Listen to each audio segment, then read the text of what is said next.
പത്തനംതിട്ട കവിയൂരിലെ അനീഷ് മാത്യുവിന്റെ ആത്മഹത്യയിൽ പോലീസിനെതിരെ കുടുംബം. അനീഷ് ആത്മഹത്യ ചെയ്യാൻ കാരണം പോലീസിന്റെ മാനസിക പീഡനമെന്ന് ആരോപിച്ച് ബന്ധുക്കൾ ജില്ലാ പോലീസ് മേധാവിക്ക് പരാതി നൽകും.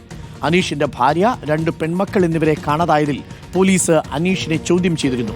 അതേസമയം ബന്ധുക്കളുടെ ആരോപണം പുളിക്കീഴ് പോലീസ് നിഷേധിച്ചിട്ടുണ്ട്. പ്രവീൺ പുരുഷോത്തമനുണ്ട് കൂടുതൽ വിവരങ്ങളുമായി.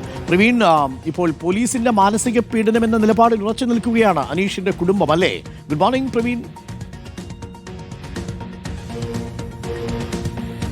Good morning Arun. പോലീസിന്റെ മാനസിക പീഡനമാണ് ആത്മഹത്യക്ക് കാരണമെന്ന് തന്നെയാണ് അനീഷിന്റെ ബന്ധുക്കൾ ഇപ്പോൾ ആരോപിക്കുന്നത്. ഇന്നിപ്പോൾ ജില്ലാ പോലീസ് മേധാവിക്ക് ഈ വിഷയം ചൂണ്ടിക്കാണിച്ചുകൊണ്ട് അവർ പരാതി കൊടുക്കാൻ പോകുന്നു. അനീഷിന്റെ പോസ്റ്റ്മോർട്ടം നടപടിക്രമങ്ങളും ഇന്ന് നടക്കും. ഇന്നലെ വൈകിട്ട് 5 മണിക്കാണ് കവിയൂരിലെ വീട്ടിൽ അനീഷിനെ തൂങ്ങി മരിച്ച നിലയിൽ കണ്ടെത്തിയത്. അനീഷിന്റെ ഭാര്യ റീന, 8ഉം 6ഉം വയസ്സുള്ള 2 പെൺമക്കൾ എന്നിവരെ ഇപ്പോഴും കണ്ടെത്താൻ കഴിഞ്ഞിട്ടില്ല. ഇവർ 2 ആഴ്ചകൾക്ക് മുമ്പാണ് വീട്ടിൽ നിന്നും പോയത്. ഇവർ സ്വകാര്യ ബസ്സിൽ കയറി പോകുന്നതിൻ്റെയും തിരുവല്ല ബസ് സ്റ്റാൻഡിൽ ഇറങ്ങുന്നതിൻ്റെയും CCTV ദൃശ്യങ്ങളും പുറത്തു വന്നിരുന്നു. ഈ കാണാതായതിനു ശേഷം 2 ദിവസങ്ങൾക്ക് ശേഷമാണ് അനീഷ് ബന്ധുക്കളെ തൻ്റെ ഭാര്യയെയും മക്കളെയും കാണാനില്ല എന്ന വിവരം അറിയിച്ചത്.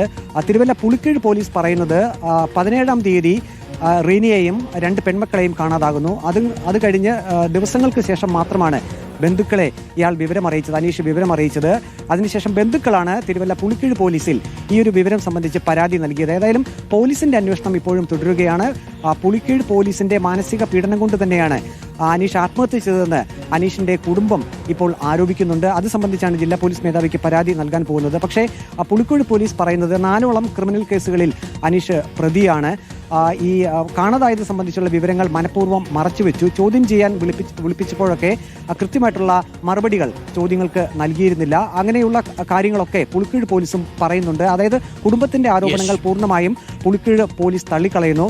കുടുംബാംഗങ്ങൾ പറയുന്നത് രാവിലെ പോലീസ് സ്റ്റേഷനിലേക്ക് വിളിച്ചു വരുത്തി രാത്രി ഏറെ വൈകി വരെ പോലീസ് സ്റ്റേഷനിൽ ചോദ്യം ചെയ്തിരുന്നു. അതിന്റെ ഒരു മാനസികാഘാതം അനീഷിനുണ്ടായിരുന്നു. കഴിഞ്ഞ ദിവസങ്ങളിൽ ഇത് സംബന്ധിച്ച് കാര്യങ്ങളൊക്കെ പറഞ്ഞിരുന്നു എന്നാണ് ബന്ധുക്കൾ പറയുന്നത്. ഇന്നിപ്പോൾ പോസ്റ്റ്മോർട്ടം നടപടിക്രമങ്ങൾ അനീഷിന്റെ നടക്കും. ആരോപണത്തിൽ കുടുംബം ഉറച്ചു തന്നെ നിൽക്കുന്നു. അരുൺ, ഓക്കെ, എന്തായാലും പ്രവീൺ, ഭാര്യയും കുട്ടികളും എവിടെയാണ് എന്നുള്ളതിന് ഇനിയും ഒരു ഉത്തരം കിട്ടിയിട്ടില്ലല്ലേ? എന്തെങ്കിലും സൂചനകൾ കിട്ടിയിട്ടുണ്ടോ പ്രവീൺ? അരുൺ, ഈ മാസം 17-ാം തീയതിയാണ് തിരുവല്ലയ്ക്ക് സമീപം ആലന്തുരുത്തിയിലെ വാടക വീട്ടിൽ നിന്നും ഇവർ ഇറങ്ങിപ്പോയത്. CCTV ദൃശ്യത്തിൽ നമുക്ക് മനസ്സിലാക്കാൻ കഴിയുന്നത് ആലന്തുരുത്തിക്ക് സമീപം, അവിടെ പാലത്തിന് സമീപമുള്ള ബസ് സ്റ്റോപ്പിലേക്ക് ഈ അമ്മയും 2 പെൺമക്കളും നടന്നു വരുന്നുണ്ട്. അതിനുശേഷം സ്വകാര്യ ബസ്സിൽ കയറുന്നുമുണ്ട്. പിന്നീട് തിരുവല്ല ബസ് സ്റ്റാൻഡിൽ ഇറങ്ങിയതിന് ശേഷം ഇവരെക്കുറിച്ച് ഒരു വിവരവുമില്ല. 17-ാം തീയതി കാണാതായതിനു ശേഷം 2 ദിവസങ്ങൾക്ക് ശേഷം അനീഷ് വിവരം നൽകുന്നു. അതിന്റെ അടിസ്ഥാനത്തിൽ പോലീസ് അന്വേഷണം തുടരുന്നുണ്ട്. പക്ഷേ ഈ CCTV ദൃശ്യം കിട്ടിയതിന് ശേഷം മാത്രമാണ് പോലീസിന്റെ അന്വേഷണം കൂടുതൽ ഊർജിതമാക്കിയിട്ടുള്ളത്. പോലീസ് പറയുന്നത് സംസ്ഥാനമെമ്പാടും ഇത്തരത്തിലുള്ള അന്വേഷണം നടത്തുന്നുണ്ട് എന്നാണ്. എന്നാൽ ഇതുവരെ റീനയെയും 2 പെൺമക്കളെയും സംബന്ധിച്ചുള്ള ഒരു വിവരവും പോലീസിന് ലഭിച്ചിട്ടില്ല, ഈ CCTV ദൃശ്യം ഒഴിച്ചു നിർത്തിയാൽ. Thank you Praveen. പ്രവീണാണ് വിവരങ്ങൾ നൽകിയത്. എങ്കിലും അവരെവിടെ പോയിട്ടുണ്ടാവുമല്ലേ? അതിനിടയിലാണ് അനീഷിനെ പോലീസ് ചോദ്യം ചെയ്യാൻ വിളിപ്പിക്കുന്നതും അതിനുശേഷം അനീഷ് ആത്മഹത്യ ചെയ്യുന്നതും.